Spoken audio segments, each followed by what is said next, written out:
o por lo menos visualizando un poco las propiedades de estos campos vectoriales que vamos a utilizar de acá hasta fin de año. ¿Vieron los videos? ¿Tienen alguna pregunta para hacer? Vamos a tratar de organizarlo. Le voy a preguntar respecto a los 3 primeros videos. Introducción, carga eléctrica y conductores y aislantes.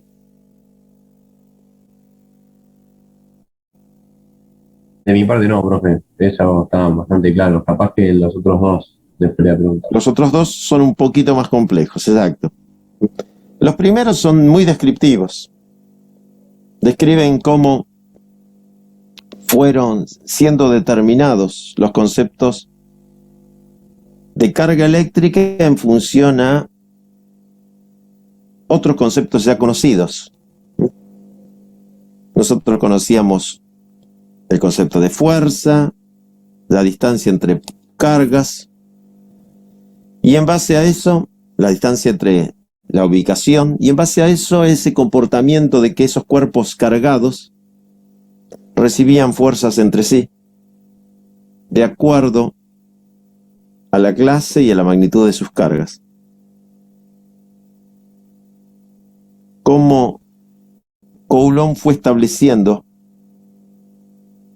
la igualdad entre cargas, la manera ingeniosa que se tomó para dividir las cargas eléctricas al tomar una esfera metálica cargada y con otra esfera metálica cargada de las mismas, de las mismas dimensiones, ponerlas en contacto y hacer que esa carga se reparta por igual, medir las fuerzas entre ambas y establecer una ley, porque en el fondo fue eso, una ley que relaciona el valor de las cargas, la distancia entre las mismas, y en base a eso pudo establecer una ley. Las otras 2 son un poquito más complicadas porque Yo, Ale, en los primeros 3, sí. del tema de inducción, Bien. cuando habla de los dipolos, el movimiento ese que dice que hay interno de cargas, ¿eso cómo se da? ¿Es aleatorio o está hecho para que la carga negativa quede de un lado y la positiva del otro? No. Cuando hablamos de inducción, estamos hablando en ese sentido del movimiento de los dipolos, estamos hablando de materiales dieléctricos. La inducción va a ser muy diferente en los materiales dieléctricos y en los materiales conductores. En los materiales conductores, la inducción hace que las cargas, la inducción. En los materiales conductores, si yo acerco a un material conductor descargado, entre comillas, o sea, con carga neutra, un elemento cargado eléctricamente, las cargas del signo contrario al elemento que se está acercando se van a acercar a la superficie, van a ir a la superficie más cercanas. Y las cargas del mismo signo del elemento que estoy acercando se van a ir a la otra punta. O sea, sería algo así. Es una misma consecuencia del proceso de juntarlos. Exacto. Yo tengo una barra conductora y tengo una barra cargada positiva, y lo que voy a obtener es que las cargas negativas se vengan a esta superficie y las cargas positivas se vengan a esta. Si esto es conductor, por el hecho de yo acercar esta barra,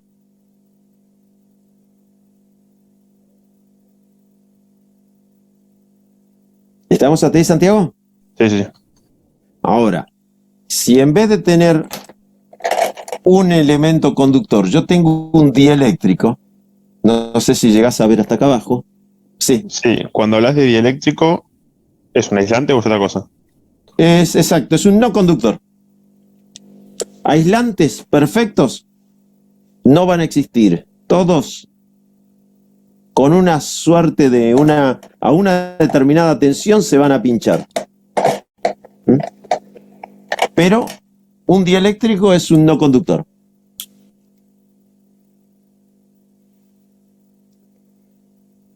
¿Hasta ahí estamos? Si yo en este dieléctrico acerco una barra cargada, los dipolos, que son partículas que ya no están libres como acá, sino van a estar confinadas, inicialmente van a estar positivo, negativo, distribuidos en forma aleatoria.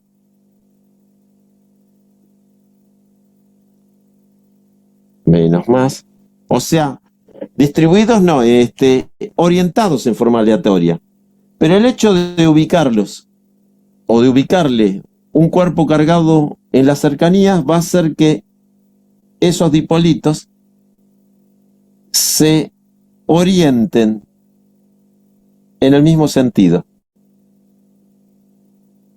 Y el efecto termina siendo el mismo. Y el efecto termina siendo similar. No me atrevo a decir el mismo porque la concentración de cargas en esta superficie en un conductor va a ser mayor, en cierta manera, que esta concentración de cargas, más, menos, más, menos, más, menos, más. Y así Claro, hasta la que... atracción con el conductor va a ser mayor, entonces. Exacto. Bien. Y ese efecto lo vas a ver mucho más, sí, al último, cuando lo vamos a poder incluso cuantificar un poco más en el caso de un capacitor y cuando ahí analicemos el comportamiento de los dieléctricos en contra de al compararlo contra los conductores.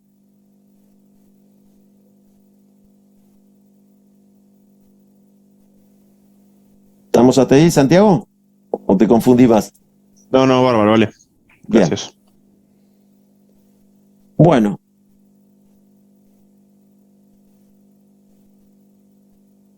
¿Alguna pregunta de los tres primeros? ¿De los que siguen? ¿Todos entendieron la ley de Coulomb? El concepto de inducción y también la importancia de el principio de superposición. A mí muy claro el de superposición, no me quedó. Entiendo de que se genera una fuerza sobre una carga, pero no pude terminar de cerrarlo, ¿viste? El concepto. El concepto de que se genera una fuerza sobre una carga, ese concepto viene de la ley de Coulomb.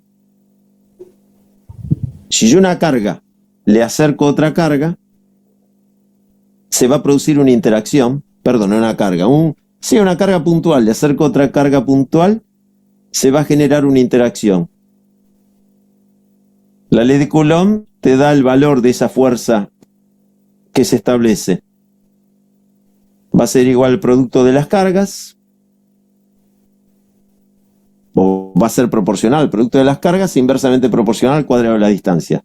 ¿Hasta ahí estamos, Nahuel? Sí, ahí lo tengo. Pues. Eso Bien.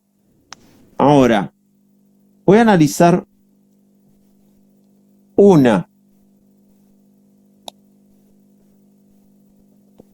ya que tengo el pizarrón, una carga puntual. Esa carga puntual va a recibir de otra carga puntual, vamos a hacerla de rosa, porque tengo el rosa a mano, una fuerza en este sentido. Si esta es la carga 1, y esta la carga 2, esta va a ser la fuerza 1 debido a 2. Ahí está, ahí estamos. Ahora, si además en este sistema hubiera otra carga, otra carga puntual acá, llamémosle 3, ¿qué va a generar esta carga sobre esta? ¿Puede marcarlo de vuelta, profe? Si me fue la Acá pantalla. la carga 3. ¿La ves? Sí, ¿sobre cuál? Sobre esta, sobre la 1. Y ahí se repelen. Bien, va a generar, ahí habrá que analizar cuánto vale F1 sobre 1 debido a 3. Y si hay otro sistema acá, vamos a ponerle cargas negativas sobre este manicito. Vamos a llamarle 4, ¿no? Todos estos, ¿qué van a generar sobre esta carga? ¿Y atracción? Una atracción, por ejemplo. Bueno, y por la cantidad de cargas y todo, yo podría decir que esta le generaría una atracción en este sentido, esta generaría una atracción en este sentido, esta generaría una atracción en este sentido. Ya puedo sumar todas las fuerzas que generan estas y poner una resultante. Así que, porque acá por esas casualidades me está dando muy F1 debido al sistema 4. Ahora, la fuerza neta que va a recibir esta carga va a ser igual a la suma vectorial de todas estas fuerzas.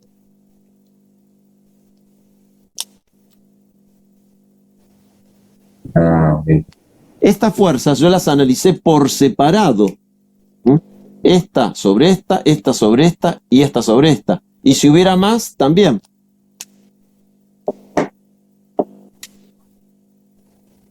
¿Está?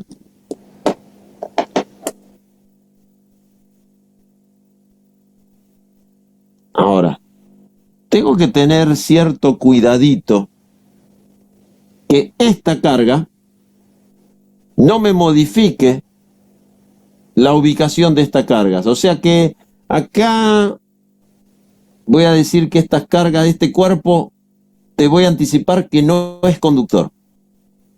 Estas cargas estaban fijas acá.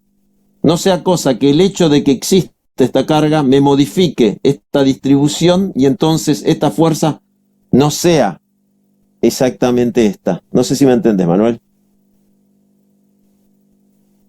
Sí, que puede intervenir entonces las demás cargas. Exacto. O sea, yo lo puedo analizar. La fuerza neta recibida por esta carga por todas las demás va a ser igual a la fuerza recibida por esta carga debido a esta, sin considerar estas, más, y cuando digo más es la suma vectorial, la fuerza recibida por esta debido a esta, sin considerar las otras dos, más la fuerza recibida por esta carga debido a esta. Teniendo cuidado que el hecho de que existan estas dos no me modifique la distribución sobre la tercera.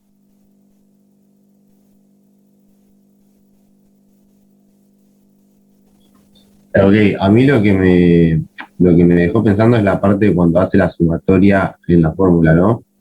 Que Sí. habían puesto la fuerza entre Q y P, fuerza Sí. QP, perdón, que era K por QP y ahí estaba la sumatoria entre sigma delta S y el radio al cuadrado. O la distancia. Sigma. Ah, pero acá, ahí ya te fuiste, ya estás planteando otra cosa. ¿Me hablas de la letra sigma? Claro, sí, ya pasando a una superficie. Ah, estás hablando de una superficie. ¿Cuál es la diferencia entre esto olvídate para no entrar en confusiones, y una superficie? ¿Cómo pensás? Perdón, esta es negativa.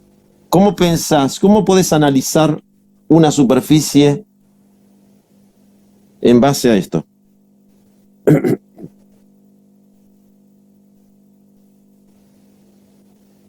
Si Y querés, toma un punto de la superficie.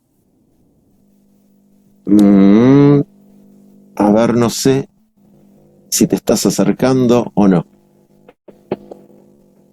Va de vuelta, replanteo el problema.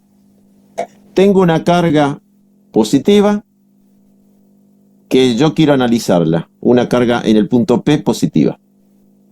Y de este lado tengo una superficie, que no sé por qué la estoy haciendo plana, pero bueno, la estoy haciendo plana, porque se me salió el dibujo así, ¿no? Esta superficie está toda cargada positivamente. Tiene un sigma, quiere decir que por cada centímetro cuadrado va a haber un valor de sigma. Tantos coulomb por centímetro cuadrado.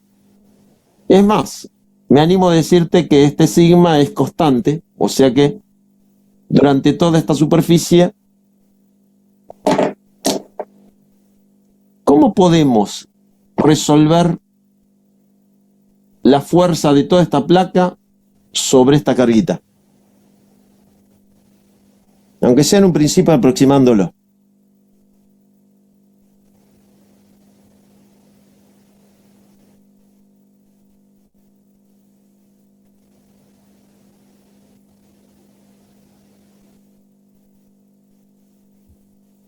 Y eso es lo que calculo con la integral doble. Sí, pero ¿qué significa la integral doble? Y tengo un volumen. No juegues todavía. Recién estamos hablando de superficie. Después volumen va a ser una integral triple.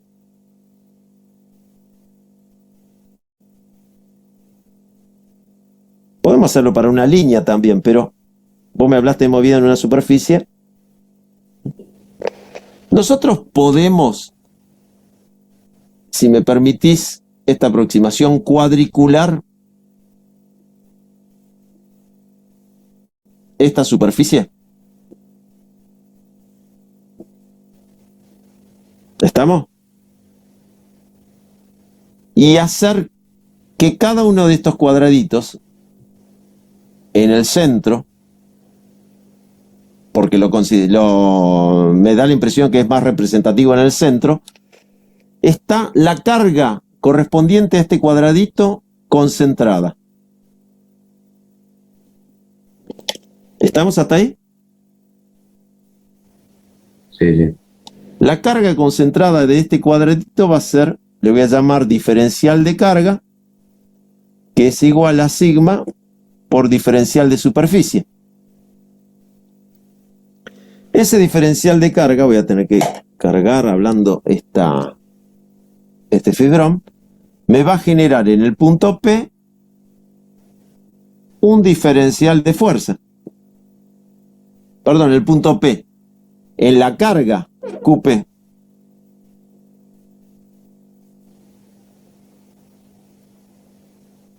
Aplicando las leyes que ya conoces. ¿Estamos hasta ahí? Sí, sí, ahí. Sí. Bueno, ¿y ahora qué es lo que tenemos que hacer? Y calcular cada una de estas, las fuerzas que cada una de estas le generan a QP. Y después sumarlas.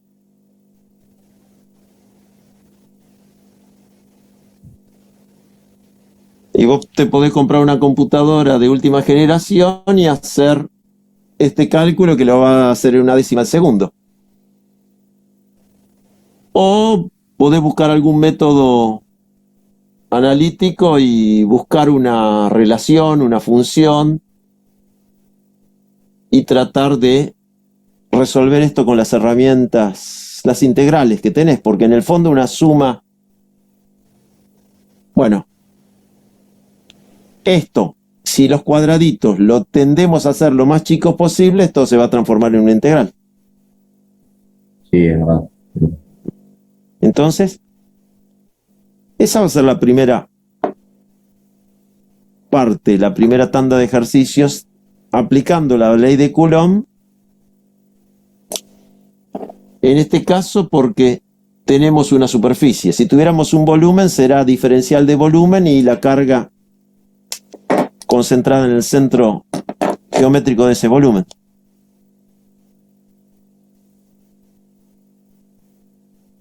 Perfecto, profe. Sí, ahí lo entendí mejor. Después, fíjate un poco la nomenclatura. Sumatoria desde K por Q sobre R entre la carga I y la carga Q. Sí, la distancia entre una carga y la otra elevado al cuadrado. Pero el concepto viene por ese lado.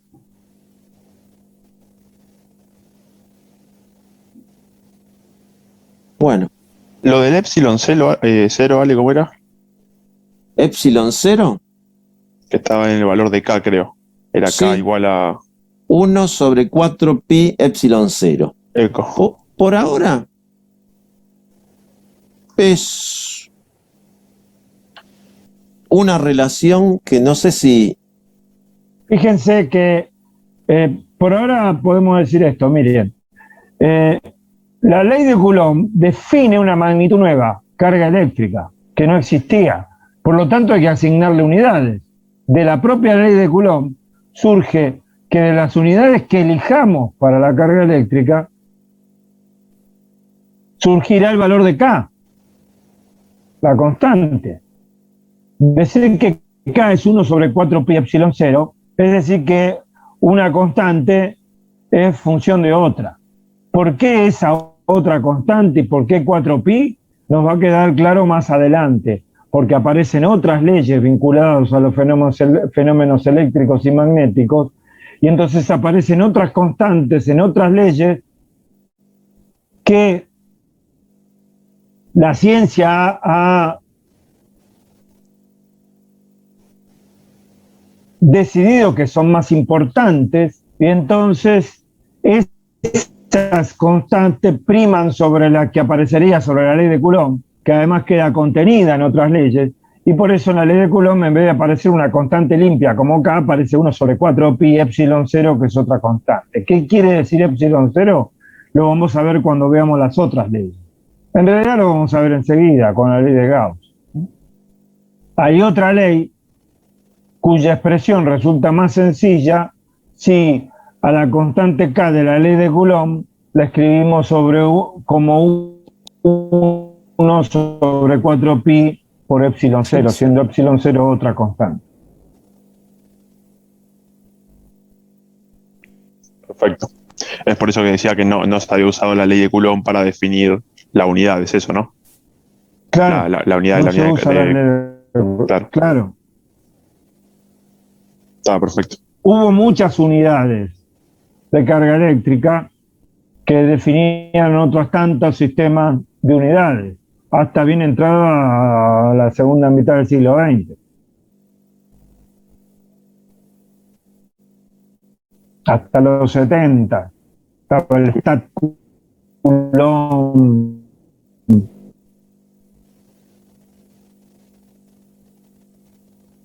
que surgían de darle distintos valores a las unidades, a las constantes, la unidad de carga eléctrica.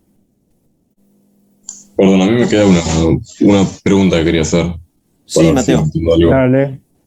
Si yo tengo una superficie y un punto que estoy estudiando, como lo que tenés vos dibujado, Ale, la dirección de la fuerza en donde se repele el QP, digamos, va a ser en la misma dirección de la recta que va desde el centro de masa a la partícula. No sé si me expliqué. Sí. No del centro de masa, sino de algo como el centro de carga, porque la carga no tiene que estar distribuida como la masa. El centro de masa es el lugar donde está aplicada la fuerza inercial, ¿no? En las leyes de Newton. Bueno, la carga no tiene por qué estar distribuida como la masa. ¿Se entiende? Sí, entonces hay casos en donde no están en el mismo lugar, en un cuerpo. no está en el mismo lugar que el centro de masa. Sí, claro. Ok, claro, ok.